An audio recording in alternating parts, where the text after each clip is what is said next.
So we have a lot of work to do. This is going to be a very challenging conversation. There is lots of opportunities for reasonable, thoughtful, caring people to have different opinions about this issue. Reasonable, thoughtful, caring people to have different opinions about this issue. But ultimately for me, if you're going to do something, if you can't explain it, you shouldn't be doing it. And if you're going to do it, you should be able to explain it.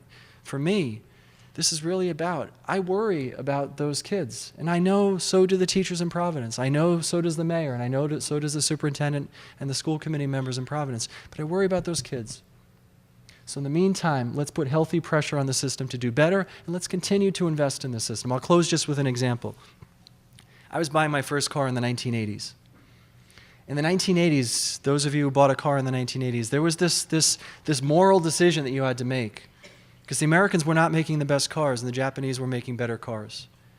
And there were literally people who were saying, you got to buy American, it's the right thing to do, you got to support the system. I remember thinking to myself, when I was choosing a Chevy or a Toyota, I'm like, how am I doing American car makers a favor by buying their product when I know it's not as good as what I can get from Toyota? We never do the system a favor by extending a courtesy. We do the system a favor when we invest in them, when we expect results, and then we congratulate them when they're at the top of their game. So we have to just make these kinds of thoughtful decisions. And as we go through this, please, please, please, let's not slip into ideology. This is not the Wild West of Michigan where we're just going to suddenly have every kid choose any other thing and there's no regulations and so on. This is a very thoughtful process. John King, my former boss, the current education secretary, is coming here on Monday, coming here in 2 days. And he's going to look at 2 sets of our programs. He's going to look at our computer science programs. He's going to visit West Warwick and look at our computer science programs. And he's going to visit Providence and look at our CT programs, our welding programs.